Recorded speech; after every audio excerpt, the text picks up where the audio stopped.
Hello, everybody. Welcome to this talk. Great to see all of you here. I hope you had a good first day at NDC Oslo. I know I have. Today, I'm going to talk a little bit about LLMs, and more specifically about customizing LLMs to Norwegian building laws. So I work at Norkart. It is a private software company, and we deliver a lot of solutions within geographical data. My name is Malte, and I'm a machine learning engineer at Norkart. I have a master's in AI, and the last 8 years I've been working at various machine learning projects, and the last 2 of them I've been at Norkart. This is the rest of the AI team at Norkart. Matilde was unfortunately unable to attend today, so you guys are stuck with me. But on the bright side, she is my boss, so now I get to say whatever I want. So that's good. 2 small disclaimers. Some of you might have seen the talk last year, and there's going to be some parts that are equal. I have to introduce zonal plans again, but there's also going to be a lot of new insight. So don't worry, it's not going to be a waste of your time. And also there's going to be a lot of Norwegian text on the screen because we're dealing with Norwegian building laws. But I'm going to try my best to translate those. So as I mentioned, we're going to start with an introduction to zonal plans. Then I'm going to introduce RAG systems, but I'm also going to talk about how to improve them or maximize their capabilities. One way to improve RAG systems is to make sure that you have proper chunking strategies. And we have a PhD student in our team that has actually done research in chunking, so we're going to share that with you. That's really interesting, at least I think so. Then I'm going to talk a little bit about prompt construction, and lastly, I'm going to talk about benchmarking, and more importantly, how to benchmark exactly according to your needs. So, every year, the municipalities in Norway, they receive about 90,000 building applications from both private and professional actors. And the municipalities, they have limited resources, and they're trying their best to do these, reject or approve these applications. But it usually takes some time before they are able to do so. There's even been news about some building applications not getting answered even like a year later.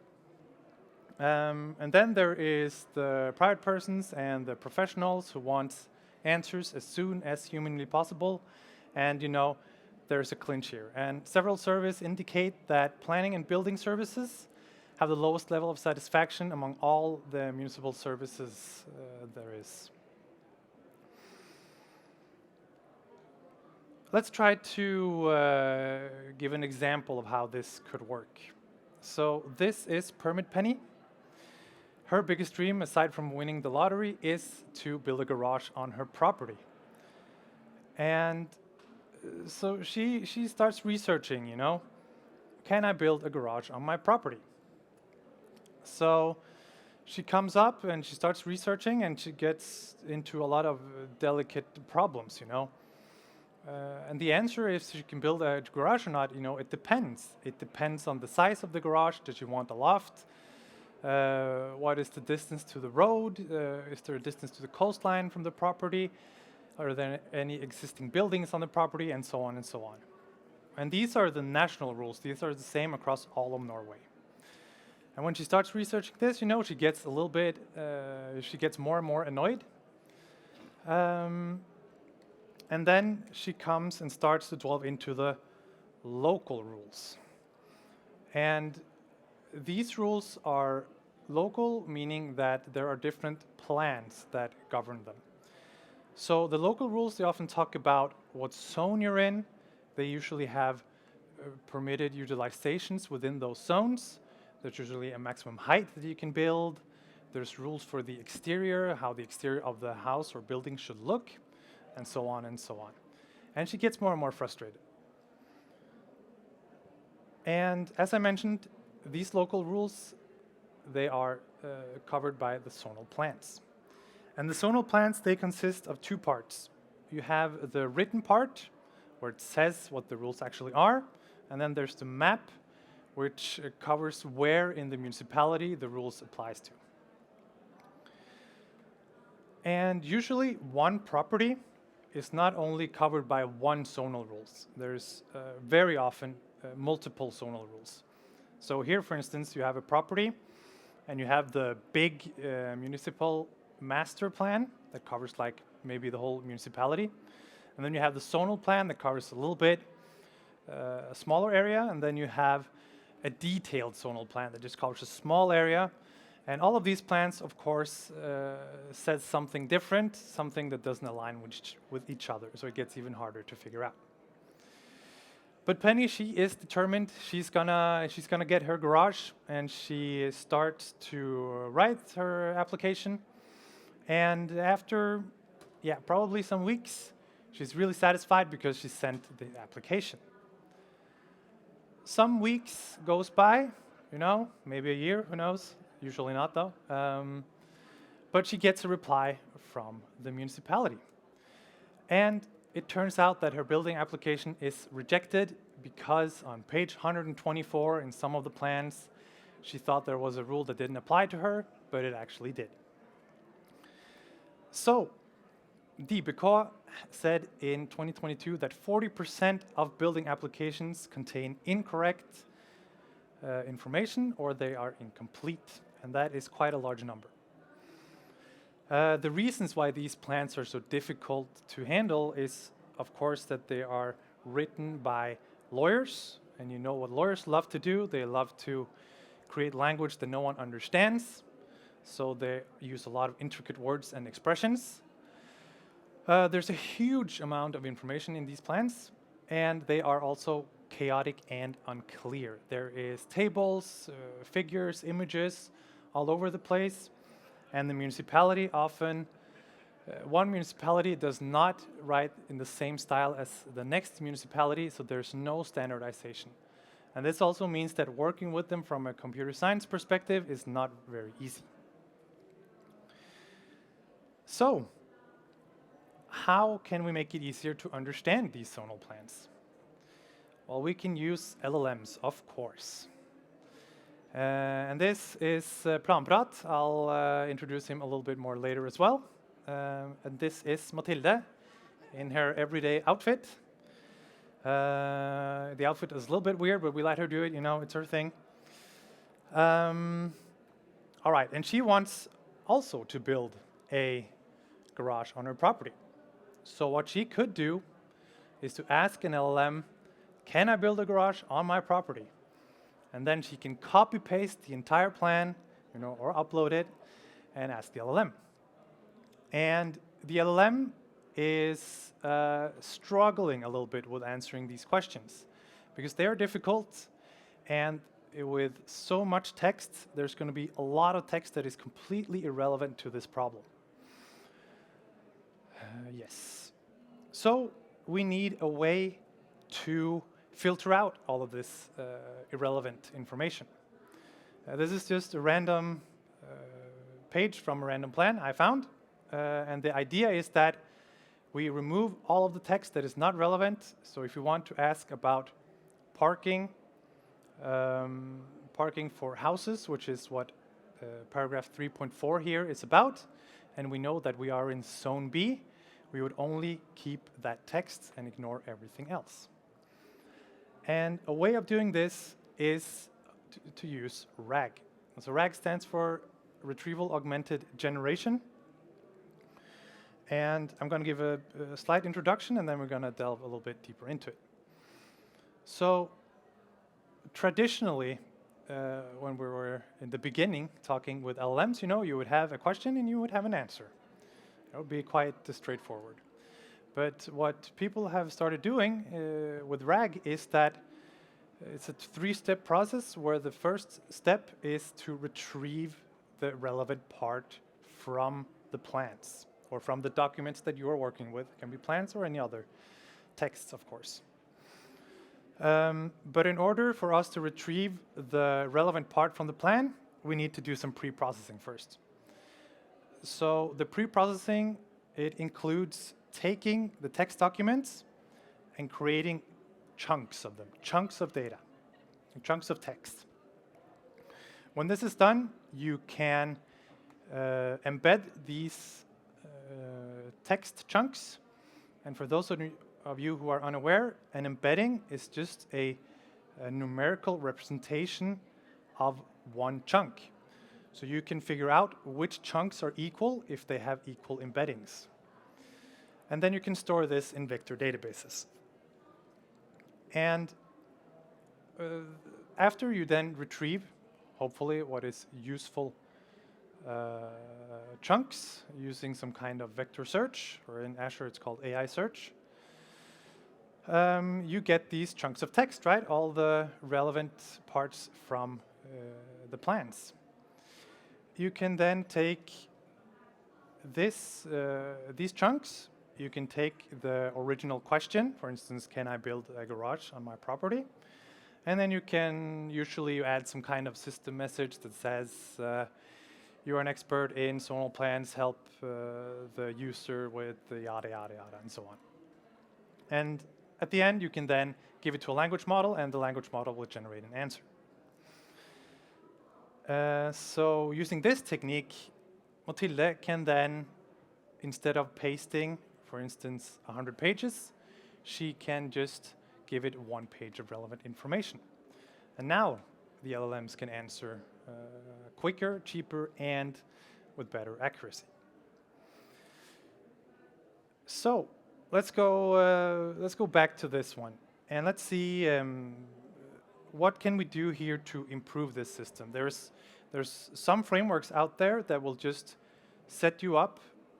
Everything is like kind of default setup. Azure will do that for you in the where you test your code, where you can chat with the models.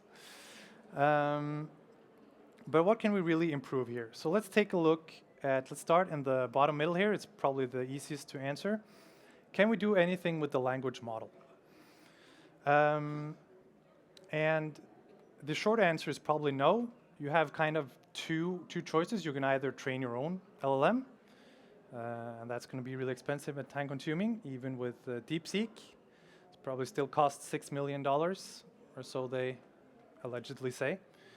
So it's expensive and not really feasible. And then you can fine-tune an LLM, which is more feasible, but still it's going to take a lot of time with collecting data, and it's going to be expensive as well. So you can't really improve anything down here. But we can definitely improve something in the prompting section, which I will talk about a little bit later. And then let's talk about the search. And there's a lot of different vector databases out there. You can use the one from Azure, AI search, or you can use something else. And all of these, they have, a lot of parameters you can tweak and turn and stuff. And that's all good. But those only really gets you that far. It doesn't really matter that much what you do. What is really not talked about often enough is how you split the documents that you have into chunks. That's where you have the most impact on the whole system, actually. So that's what I want to start to talk about now. So we can definitely do something in the search part. So let's start to talk about the chunking. How do we split the text? So this is the same document as I showed earlier. So every general purpose chunking method, they usually fall into one of 3 categories. It's fixed size chunking, recursive character chunking, or semantic chunking. And we're going to start by looking at what's called fixed size chunking. And fixed size chunking, and this is actually what the most For instance, Azure, if you just set up some default RAG architecture, if I can say that, in the AI search, this is what Azure will do for you. They will just take, let's say, X amount of characters, 500, and then they will just split the text into multiple parts. So 3 splits from this page could look something like this. And there are clear problems with this, right? First of all, you can split, if you're not careful enough, you can split in the middle of a word. And that's not great because you want your chunks to be semantic independent. We're going to get to that in a moment. But splitting in the middle of a word is, of course, problematic. Splitting in the middle of a sentence, which is done between chunk 1 and 2 here, is also very problematic. It means that to answer a given question, you would need both chunks, but not only one chunk. Yes, so there's big drawbacks with, this fixed size chunking. And this is, if you just use something completely default, is what you're going to get. A little bit more sophisticated is the recursive character chunking. And what you do here is that you usually just split on some kind of delimiter patterns until you reach the maximum size of a chunk. So let's say you want to split first on double new line, and then on a single new line, and then on periods, and then on white space. Let's say that is the way you want to do it. Then, a split can look like this, where you're not splitting in the middle of a sentence anymore, so that's good. But if we look between chunk 2 and 3 in the middle here, we can see that it splits in the middle of a section. And that's also that's also not something that you want to do. So then we get to the last, chunking strategy, and that is semantic chunking. And semantic chunking is a lot smarter, and they usually employ embedding models to make sure that the chunks are semantically coherent. So a split could look something like this, where you have the top part, and then you have the paragraph 3.4, then you have zone A and zone B, and then you have the last one, car sharing, and the very last one, paragraph 3.5. And there's multiple ways of doing this. This is just a category of chunking, right? Semantic chunking can be done in many different ways. For instance, you can take every single phrase from a text, and then you can look at the embedding for every single sentence, and you can take those who are very close to each other, and you can put them into a chunk, right? And then you'll get a little bit from all over the document. Or you can just go through the document from top to bottom and just see if there's a significant change in the embedding vector. You can cut the chunk there, so you know that the parts are at least coherent with each other. So, the PhD student in our team, he has done some research on this, and I'm going to share that with you. This is the name of the paper that he wrote, so shout out to anyone who takes that reference. And what he writes in his paper is that the chunks should have 3 properties. They should have concept unity, which means that one chunk should convey one concept.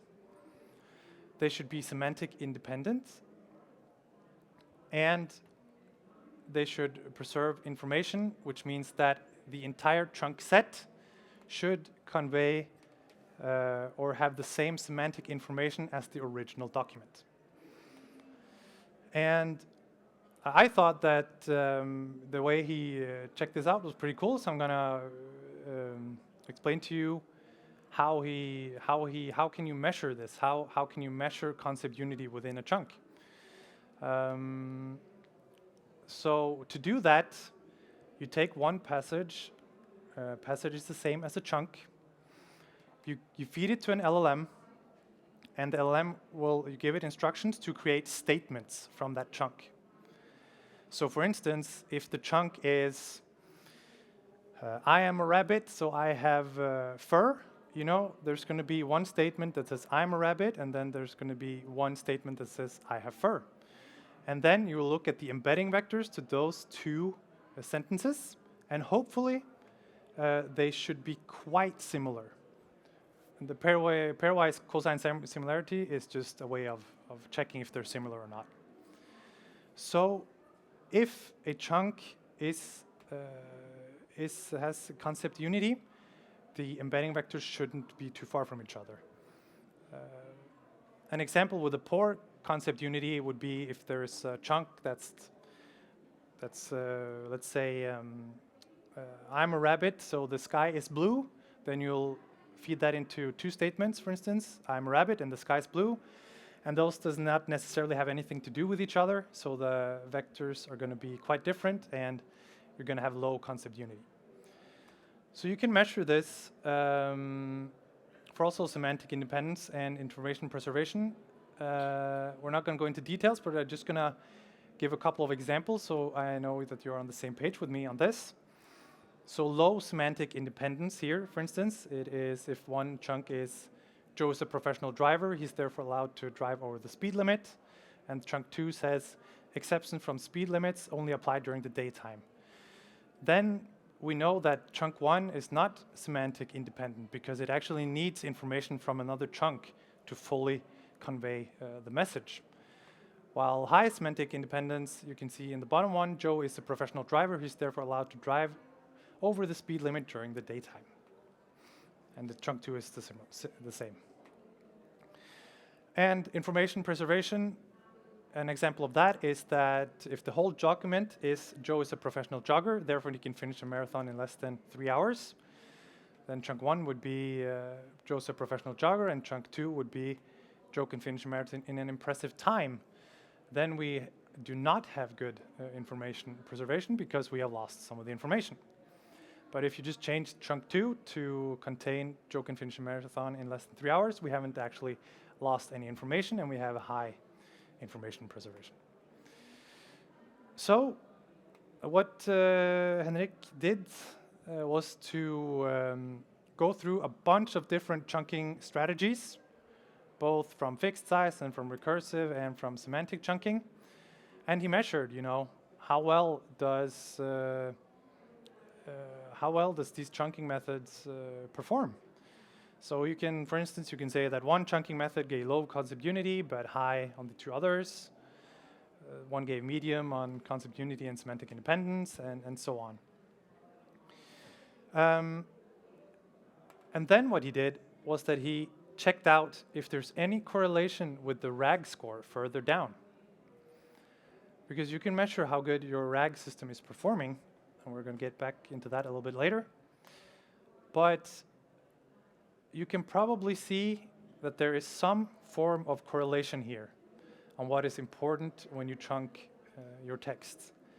And some of you have maybe seen it, but it is that there is a correlation between semantic independence and the RAG score. The two others did not matter that much.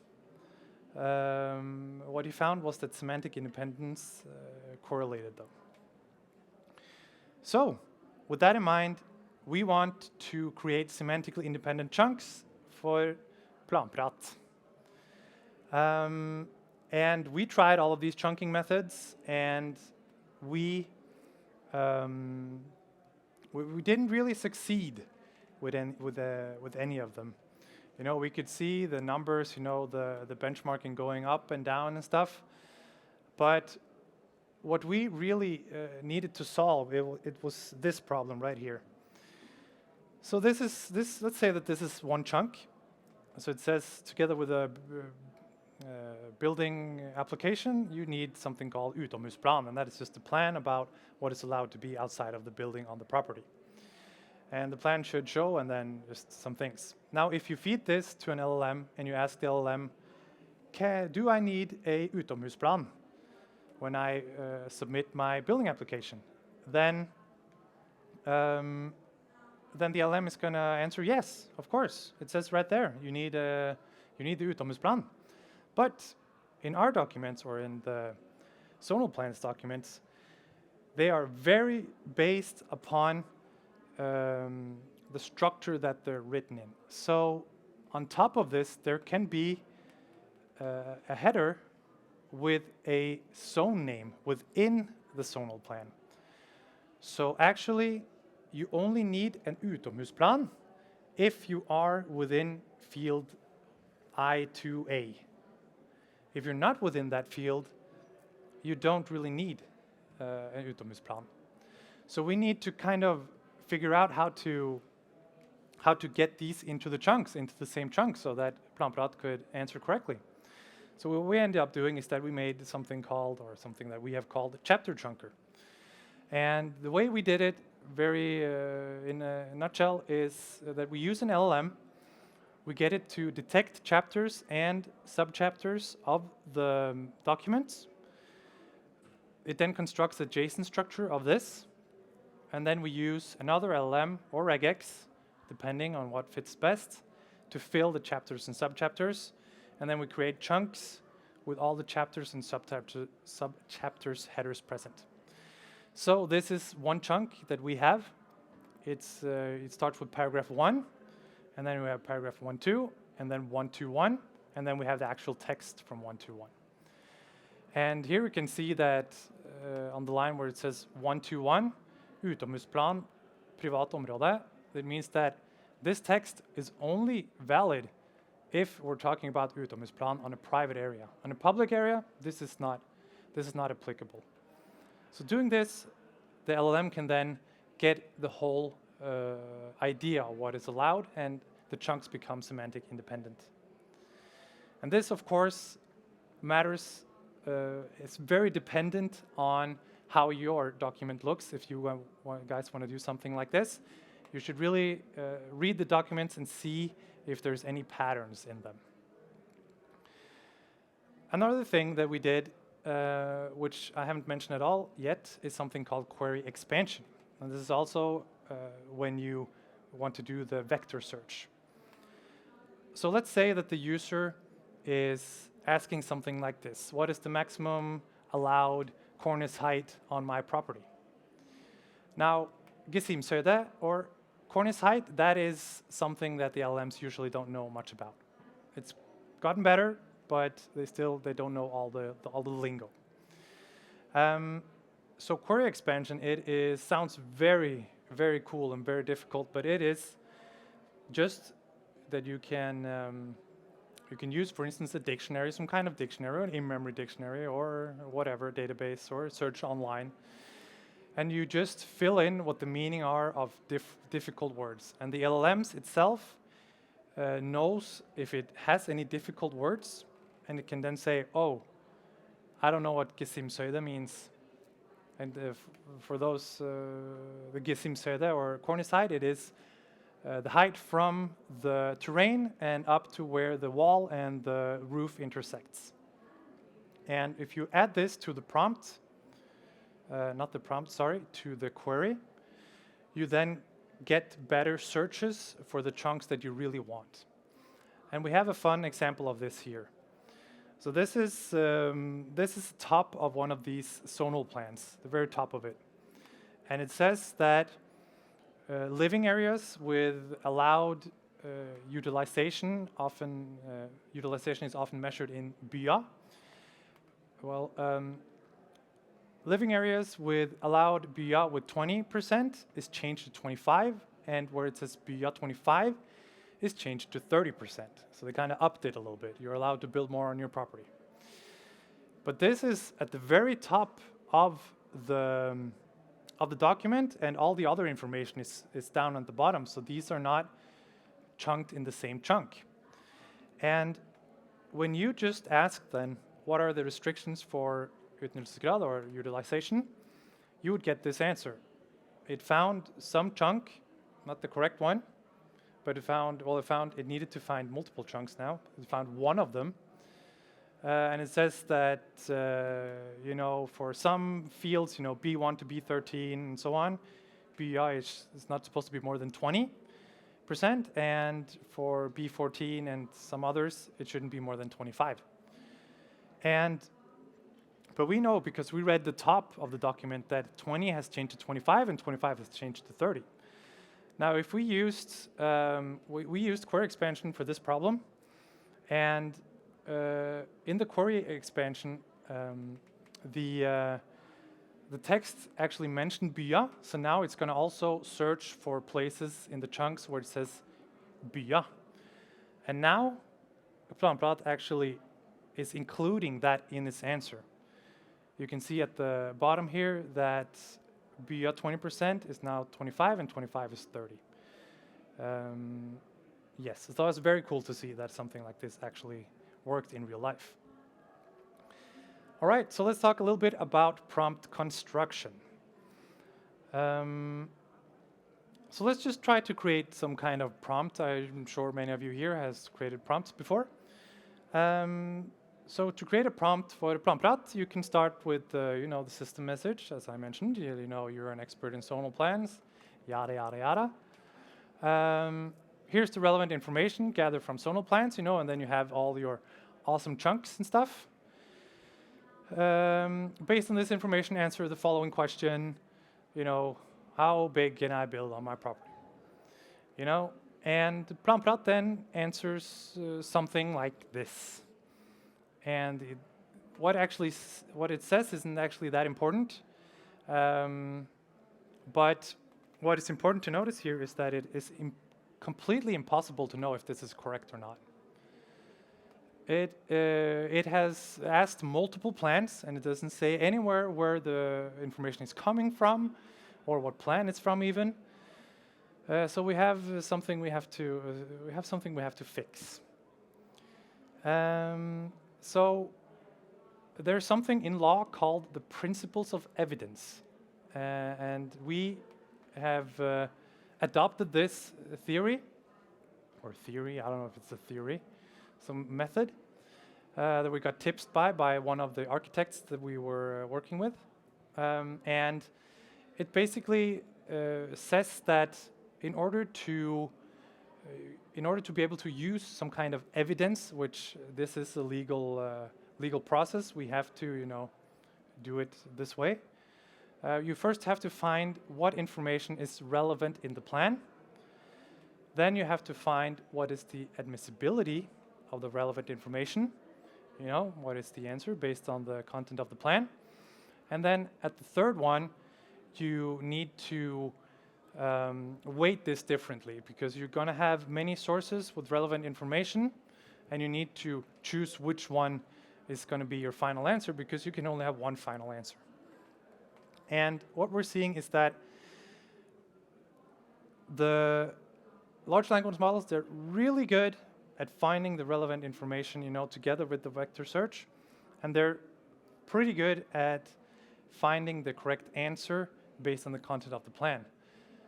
But when it comes to the weighting, there's two things. The LLMs actually does it pretty well, not perfect, but pretty well in our opinion. But also that for now we need humans to be a part of these processes. So we were thinking that the LLM could be like finding all the information and giving some sort of answer, and then the humans needs to kind of put the final pieces together. And using this idea, we started thinking that, okay, well, we can not ask all of the plans at the same time, but we can ask each plan separately. And that's what we did. So now it says this plan says this, and some other plan says something else. But when we look at the actual answers to these, we can see that Planprat answers that it depends on what part of the zonal plan that you're in. So I briefly mentioned that the zonal plans, they're covering some form of area, but within the zonal plans themselves, they're even more divided into separate zones. And that's, you remember that map I showed you guys that tells us where the rules are applicable. So it talks about, general living areas, special living areas. It mentions, field B1, field B2, and all the other fields I just mentioned in the previous example. So we wanted to kind of fix this, and the LLMs, or the multimodal LLMs, they can take in pictures and stuff, but they are not at this level yet at all. So we couldn't do anything there. But also, if we could, we probably wouldn't do it, because there is APIs for this within Norkart, luckily. So we could, given a property, we could figure out what field they are in, and then we can incorporate that into our prompt, so that the prompt has all the relevant information that we need. And by doing this, we get a lot more concise answer. So, and this is actually the correct answer as well, that Preprocessing is telling us. So we went from something, a lot of text, to just a very short and concise answer. And when we saw that, we were thrilled. Okay. So the last thing that we kind of improved with this RAG system was in the UI part, because even though that we split it into multiple questions, like one question per plan, we can still need some references to know exactly what chunk that we're getting the information from. So we added references. I'm sure that you guys have seen that in other systems as well.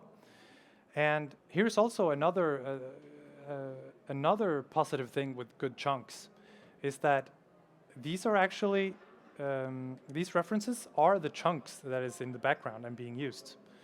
So if you have neat and good looking chunks, I don't know if this is the best example of that, but if you have neat and good looking chunks, these references are going to look a lot better. And then lastly, also, we haven't actually implemented this, but we are thinking about it and think it's a pretty cool idea. And that is to get the LLMs to explain difficult words. So here we have a word, overvann, it's in the blue there. And you can think about it that when users hover that word or click on that word or something, some LLM explains what it is.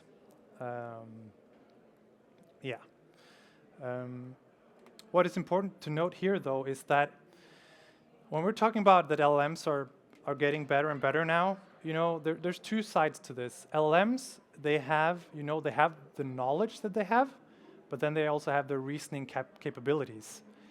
And the knowledge that they have is not something you necessarily want to rely on. So this is,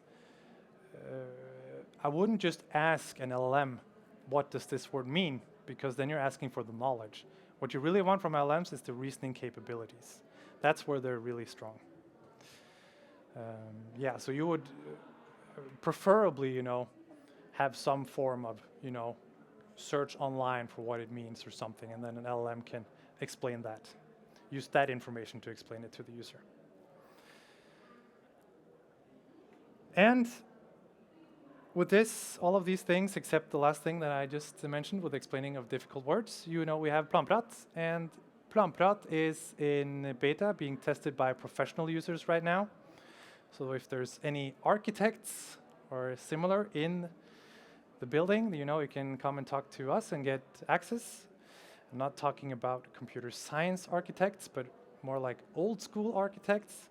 But then again, not sure if there will be many old school architects here. So, maybe someone has a side gig, I don't know. All right, so how can we evaluate this system? How do we do benchmarking on RAG systems? So if you want to do benchmarking on RAG systems, you first need a data set. So we have created a data set which consists of questions that are typically asked by architects and what they want to figure out. Then we have then we sat down with municipalities in workshop sessions and get them to answer it together with us, so that we now have a data set of, given this property, this question, what is the ground truth, and then we can get Planprat's answer in there as well. And this works pretty well. We are using There's different tools for this. We're using something called Ragas, or Ragas, I guess it's pronounced in English. And it's an open source framework for doing evaluation on RAG pipelines. It uses LLMs under the hood, very much similar to how Henrik measured concept unity within one chunk. They are also calculating different metrics. And they have metrics for the search, the vector search, and they have metrics for the answer. So a couple of examples is for the search, they have precision and recall metrics, and then they have faithfulness, which is a more fancy word for hallucinations, let's say that. And then you have answer correctness. Right? So this sounds great, right? Great. Now all of our problems are solved. But that is not the case. Because what we were thinking when we implemented this was that, oh, great. So now we can just tweak 1 million parameters and it's going to be great. We just take the one parameters where, we get the best results. But, we were tweaking and doing stuff and adding new functionality and yada, yada, And the numbers didn't really change, even though that we saw that the system got a lot better for us and for the architects. The numbers didn't really change. And the reason for that is that, I'm going to say, the traditional benchmarking. I don't know if there's traditional benchmarking on RAG systems yet, but they're having a little bit of trouble. And here you can see one reason why. If you have, these are the same rows, but just with a different Planprat answer. And you can say you can see in the top row that the answer is just exactly the same as the ground truth, and that's great. Then you get a RAG score 1. RAG score, I'm just going to say it's a number between 0 and 1, where 1 is perfect and 0 is the absolute worst. I don't know even what that looks like. But in the second row here, it answers the same. It's just in a full sentence. And these LLMs, they also have a tendency to do what we call botsplaining. And botsplaining, based on mansplaining, is that they really like to write a lot of things. But that is not, for our case, that is not necessarily bad. So we would deem these two answers, pretty similar actually, even though that they get very different RAG scores. They're also having trouble because that here you have another example. The Planprat answer is a little bit different again, but these two are going to have different embeddings, which means that one answer from Planprat you can't really measure the embedding for it. What is a good answer? You don't know the embedding. So when they use embeddings to measure if this is a good answer or not, it's not correct for our use. So what we did instead is that you can create your kind of custom metrics. And in a nutshell, what we did was that we created a binary metric, and which answers the question, does the Planprat answer cover the ground truth? Because then we can start actually measuring if it's answering correctly or not. And if you do that, as long as it writes 175 square meters BA in the answer here, it's going to get a good RAG score. And when we did that, then the numbers really started to change. And we saw that Planprat is actually answering correctly, or is covering the ground truth 97% of the time. And we were really happy to see that. That was really cool. So the lesson here is that you really need to look at how your users is going to use your LLM or RAG pipeline, and what kind of metrics make sense for you. Because if you just use the default ones, didn't really matter for us at all. Okay. So in the end here, I'm just going to talk about all the new stuff, because there's a bunch of new things coming up. We worked on Planprat late 2023 and until at the end of last year, 2024. But since then, even, or since 2023, also, of course, this field just evolves so rapidly. So the thing that's like really hot right now, that's like AI agents and agentic AI.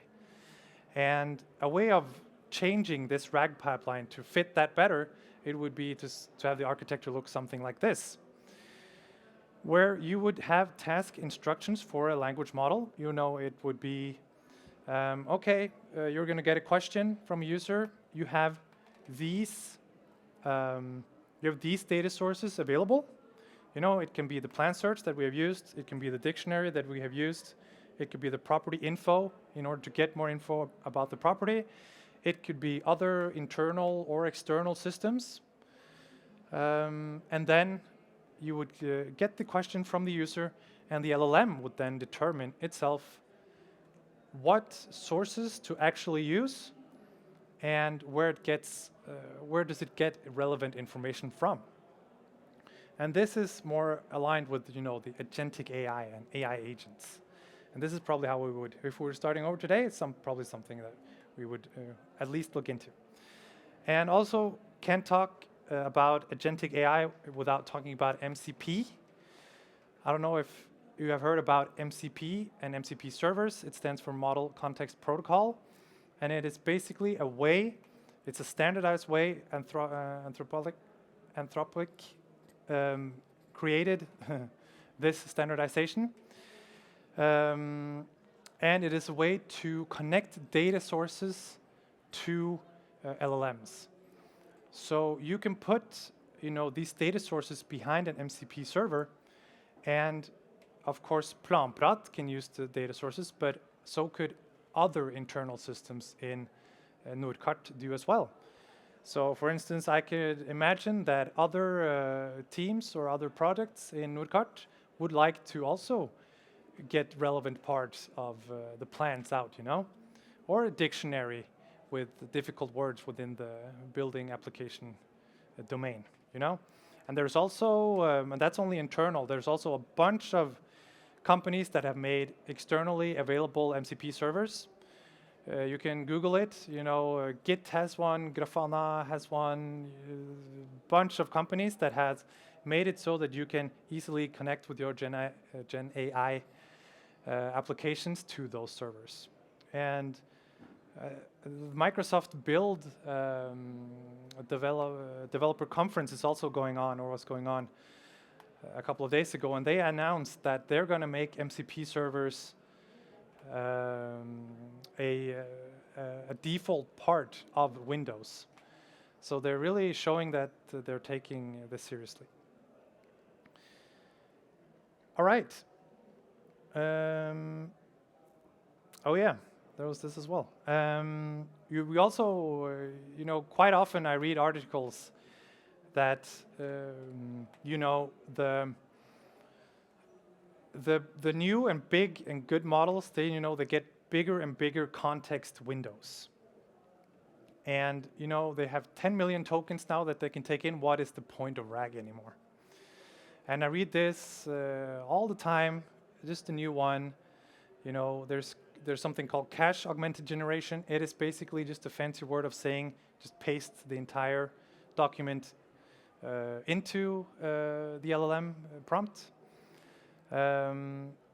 Yes, and so on and so on. And our experience is that the LLMs are definitely getting better at handling big documents. So it's kind of cool to pay attention to. And if you go to Gemini and paste some zonal plan in and ask it a question, it answers pretty well. It's not as good as Planprat, but they're getting a lot better. And the reasoning capabilities, as we talked about with the principles of evidence, the reasoning capabilities also, something to look out for. But unfortunately, I don't think that it's gonna take over RAG anytime soon, because they're never gonna get better than RAG in that It needs more compute if you paste the entire plan in. You know, you need more resources. It's more expensive for you. And it also takes longer to respond. So if you actually need to provide user a answer within a certain time, then using RAG will make it cheaper and make it faster without compromising. I want to say any performance, but maybe some performance. Yeah. So, but you know, it's impossible to say where this is in a year. It's absolutely impossible.